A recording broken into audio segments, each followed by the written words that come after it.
હર હર મહાદેવ. તો કાલે આપણે જે ખોડિયારમાંના વાઘા બનાવ્યા સીવા ઘરે એ જોયું. તો ત્યારબાદ હવે આપણે જે આ માતાજીના વાઘા છે એનો શણગાર વિશે જણાવું.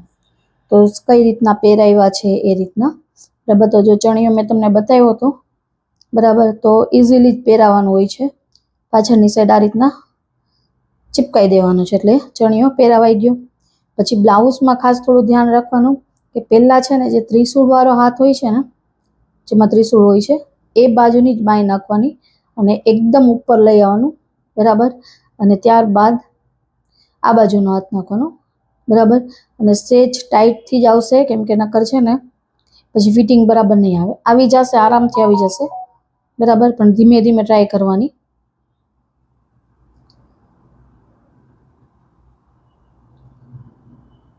બરાબર, જો આવી ગયો એટલા માટે નેટની બાઈ છે તો તે કોઈ બી સ્ટ્રેચેબલ જે હોય ને એવું જ કાપડ રાખવાનું, જેથી કરીને આવી જાય એમ બાઈમાં.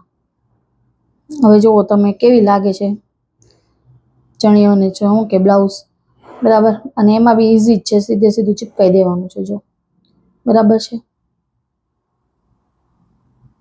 હવે આની અંદર તમે ઘણીવાર આ તો ચણિયો આમ શું કહેવાય ઘેરમાં દેખાય છે રહે છે. બાકી હું છે ને એક વ્હાઈટ ચણિયો બી પહેરાવું છું બરાબર, જે કેનનો બનાવેલો હોય છે. મતલબ અંદર છે ને આપણે કપડું ને એવું નાખીને બનાવી દીધું હોય, જેથી કરીને જો સાદા કપડાની ચણિયા ચોરી બનાવીને તો એમાં ઘેર ના દેખાય, કે આમ પોળી ના રહે બરાબર માતાજીને. જો પર્પલ કલરનું પછી ગળામાંનું મેચ છે એ પહેરાવી દઈ બરાબર. તો એ પણ હું બનાવું છું. જેની ઘરે બી માતાજી હોય બરાબર, એમને જોતું હોય તેમને મને ખાલી કમરનું ને એનું માપ આપવું પડશે તો હું બનાવી આપીશ બરાબર. બીજી વસ્તુ છે કે આવું જે શિંગાર છે તો હું કઈ શું કહેવાય બધું અલગ અલગ વસ્તુ લઈ આવું છું બરાબર. હવે પર્પલ કલરની બુટ્ટી બહુ મોટી દેખાતી નથી તો આપણે બીજી લગાડી દઈએ. ગળામાંનું પહેરાયું, એમના માતાજીના કપડાં તો અલગ હોય જ બરાબર. એને જે ગળામાં હાર ને બધું પહેરાવાનું છે પણ હું અલગ અલગ રાખું છું, અલગ અલગ કલરનું. કેમ કે મારી ઘરે આ તો છે જ, હાથે રામાપીર ભગવાન પણ છે બરાબર. એમના બી વાઘા બનાવતી નથી, એ મને નથી ફાવતા, કેમ કે એમને માથે મુંગટ હોય ને એ નથી ટ્રાય કર્યું. અને આપણી પાસે એટલો ટાઈમ નથી કે હું બનાવું દર વખતે.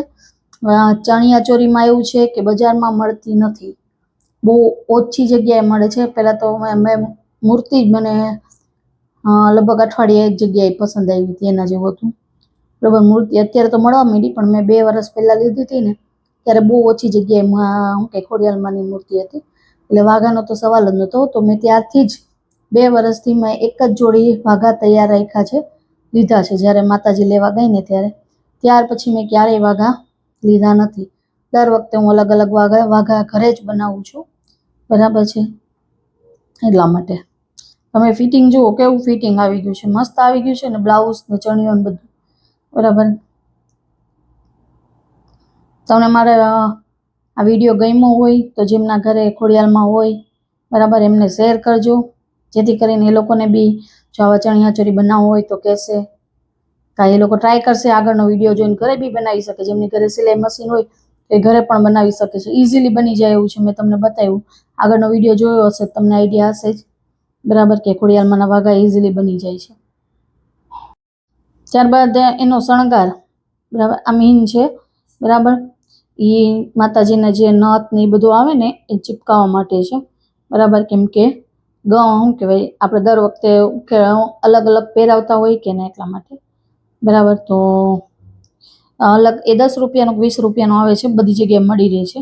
જ્યાં અગરબત્તી દીવાઓ મળતું હોય ને ત્યાં મળી રહે, અને ખાસ શિંગાર મળતો હોય ને ત્યાં પણ મળી રહે બરાબર છે.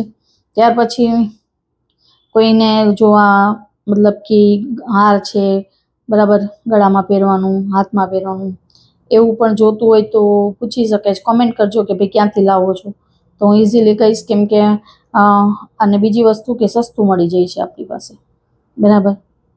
અને જો આ માથામાં ને શું કહેવાય બધું લગાવું છું. જો આ ચુંદડી મેં બનાવી હતી, ચુંદડીમાં એકદમ નાના નાના આપણે પાટલી પાડવાની છે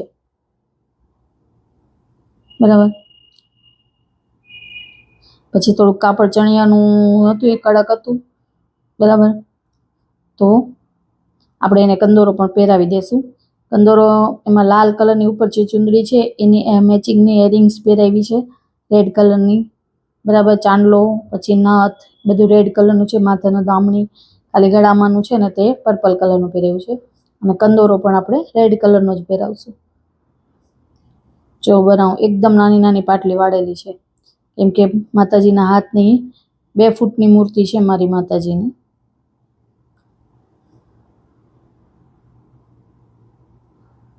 બરાબર. અને કમરે એટલું શું કહેવાય, આપણે પિન ત્યાં ના લગાવીએ ને મેં એમનેમ જ લગાવ્યું છે તો બી એટલું મસ્ત હોય છે કે માતાજીને ત્યાંથી ખંભેથી હલતું નથી. બરાબર. અને ત્યાર પછી જે આપણે નીચેની સાઈડ પટ્ટો લગાવ્યો હતો ને એનો અત્યારે ખબર ને પટ્ટાની ફેશન નીકળી છે, તો એ રીતના આપણે વાળીને ત્યાં લગાડી દઈશું એક પિન. તમે જોઈ શકો છો મેં કેવી રીતના પિન લગાવી, એટલે પટ્ટો દેખાય, બીજું કંઈ રીઝન નથી. બરાબર. પટ્ટાની ફરતી કોર આપણે લેસ મૂકી છે એટલે એનો ગેટઅપ આવશે જ. તમે લોકો આવું કામ કરો છો કે ભાઈ માતાજીને શણગારવાનું? બરાબર. કેટલા જણાને આવું ગમે છે? મને તો આવું બધું બહુ ગમે છે, મારો શોખ છે. બરાબર. કે હું ફ્રી ટાઈમમાં હોય ને તો મારી છોકરીને ભાઈ શણગારું, માતાજીના કપડાં ચેન્જ કરીએ. માતાજીના કપડાં દર વખતે હું જ ચેન્જ કરું છું. બરાબર. દર વખતે ઓર્નામેન્ટ્સ ને બધું અલગ અલગ પહેરાવવાનું. બરાબર.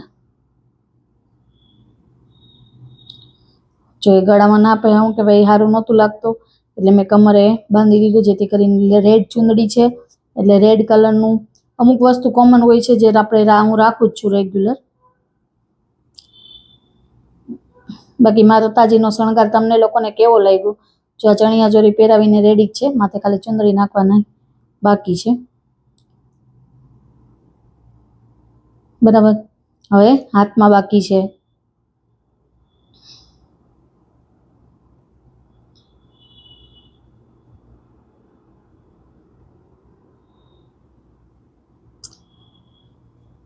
તમને લોકોને આવા મારા વિડીયો જોવા ગમે છે તો કોમેન્ટ કરજો. બરાબર છે. ઘરે ફ્રી હોય ને તો માતાજી છે, લાલો છે, નાના કપડાં પણ બની જાય છે ઘરે ઇઝીલી એમ. બરાબર. તમે જો માપ આપશો તો હું એના કપડાં બી તમને શીખવાડીશ કઈ રીતના બનાવવાનું હોય. બરાબર છે. એટલે મારા ઘરે લાલો નથી એટલે હું કહેવાય, હું લાલાના કપડાનું કોઈનું હશે તો બનાવીશ. બાકી માતાજીની ચણિયા ચોરીને એવું બનાવું છું તો એના વિડીયો હું મૂકતી રહીશ. બાકી તમને મારા વિડીયો કેવા ગમે છે કે નથી ગમતા કોમેન્ટ કરજો. બરાબર. કે આવા નહીં આવો વિડીયો મૂકવો એમ. બરાબર છે. અને બને તો જેમની ઘરે ખોડિયારમાં છે એમને ખાસ શેર કરજો, જેથી કરીને જોઈ શકે કે આવી ચણિયા ચોરી છે એમ. બરાબર. એમને બનાવ્યું હોય તો કહી શકે. Thank you. Har Har Mahadev. Thank you so much. Har Har Mahadev.